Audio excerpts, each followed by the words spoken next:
حرب إيران وحرب إسرائيل وأمريكا. لو مش فاهم حاجة زي حالاتي فأنا جمعت لك شوية معلومات كده هختصر لك بيهم التفاصيل كلها. ليه الحرب دي بدأت، وإيه السيناريو اللي بنتمنى من الله إنه يحصل، وإيه السيناريو الأسوأ لو حصل. الحرب بدأت بين أمريكا وإسرائيل على جهة، وعلى جهة تانية إيران. واللي محتاج إنك تفهمه قبل ما أبدأ قصتي إن النوش اللي داير دلوقتي ممكن حرفيا يغير خريطة العالم. فأنا هقول لك بداية الحرب ومين اللي بدأها وبدأها ليه، وإيه السيناريو اللي ممكن يحصل بعد كده. فركز معايا دقيقتين الله يبارك لك، علشان التفاصيل دي مش مجرد عناوين. انا جاي اعرفك كام صاروخ اتضرب، وايه اكبر ضربة اتنفذت لحد دلوقتي، ومصر بالاخص ممكن يشاركوا في الحرب دي. خليك معايا. في البداية صلي بينا على حضرة النبي، واتمنى انك تعمل لايك للفيديو ده دعم لاخوك. بعيدا عن كلام السياسة اللي انا وانت مش بنفهمه، الحرب دي بدأت بسبب نوش داير بقاله سنين. والبداية تحديدا لما امريكا واسرائيل كانوا قلقانين من البرنامج النووي اللي بيحصل في ايران، لانهم من جهتهم بيقولوا ان ايران بتصنع اسلحة نووية، وايران على الجنب التاني بتقول انا مشروعي سلمي. وبسبب النوش ده في حرب كده صغيرة قامت ما بين الاطراف دي. الحرب دي قعدت 12 يوم واتسمت كده حرب ال 12 يوم، وانتهت بوقف اطلاق النار من الجنبين. عايزك يا صديقي تفهم في البداية كده ان ايران مطوره برنامج صواريخ باليستية واسلحة نووية عاملة قلق ناحية امريكا واسرائيل. وفي 2025 كان في محاولة لوقف التصعيد ده، لكن الفوارق في المفاوضات خلت الامور تتأزم. وده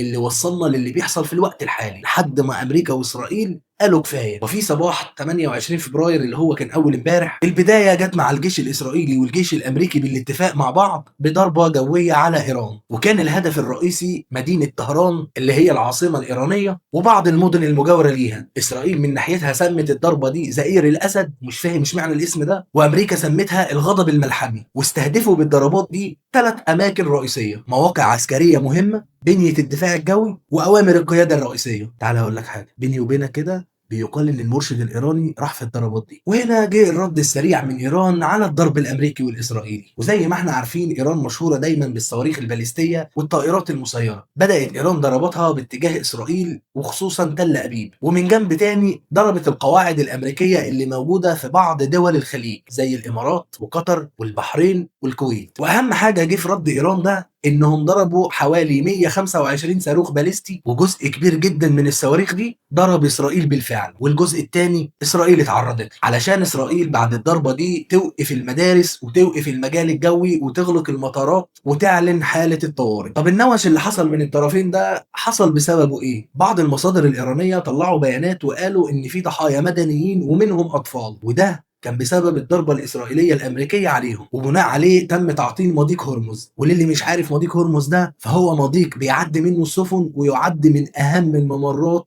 الخاصة بالبترول العالمي. يعني حرفيا تجارة البترول ممكن يحصل فيها عدم استقرار في العالم كله، لأن أي مشكلة ممكن تحصل في المضيق ده بالذات ممكن يغلي أسعار البترول في العالم كله. دول الخليج العربي ردت وأدانت اللي بيحصل ده، وطلبوا إن هم يوقفوا التوتر اللي حاصل. ولكن للأسف ده مش موضوع بسيط، مش حرب بسيطة هتخلص بكلمتين. ده صراع سياسي اقتصادي داير بين الدول دي، وحرفيا هي حرب إنك لميت وإنهم لميتون. طب إيه السيناريوهات اللي ممكن تحصل واللي إحنا بنتمناها، وايه السيناريوهات اللي لا قدر الله لو حصلت هتبقى من ابشع السيناريوهات اللي ممكن تحصل؟ السيناريو الاسوأ اللي ممكن يحصل ان دول الشرق الاوسط كلها تشارك في الحرب دي، ومحدش يبقى عارف مين بيضرب مين ومين بيتضرب من مين. ولو ده حصل الجماعات المسلحه اياها هتاخد دور اكبر جوه الدول الضعيفه، بالتالي ممكن يحصل حروب اهليه كتير جدا واحنا مش فاهمين مين اطرافها. واقل الخسائر اللي ممكن تحصل ان يحصل حرب اقليميه بين دول الشرق الاوسط، والكلام ده باذن الله لا يشمل مصر، عشان احنا بفضل الله محدش يعرف يبص لنا زي ما بقول لك. اما عن السيناريو الثاني اللي ممكن يحصل باذن الله، ان يحصل وقف الاطلاق النار، وده اللي احنا بنتمناه. في ناس كتير لسه ما اتجوزتش، مش كل شويه حرب. فلو حصل وقف اطلاق نار هيرجعوا تاني للمفاوضات على النووي، وايران تصنع ايه وما تصنعش ايه، والنوش اللي داير بينهم اللي احنا مش فاهمينه ده. اما السيناريو الثالث اللي باذن الله ما نشوفهوش خالص، ان الحرب دي تستمر وتتوسع، وبدل ما يبقى الضرب بطريقه حل احوش بتاعتهم يبقى ضرب مباشر وموجه، لان هيروح فيها ضحايا كتير، ودول كتير من اخواتنا العرب ممكن تبقى ضحيه الحرب دي. ووقتها مش هنعرف نعد الخسائر ولا هنعرف نحل مشكله الدوله اللي هتتعك معاهم. فربنا يسترها علينا باذن الله والحرب دي تخلص على خير. الصراع ده لسه في البدايه، واللي انت شفته في الفيديوهات اليومين اللي فاتوا ده واحد على مليون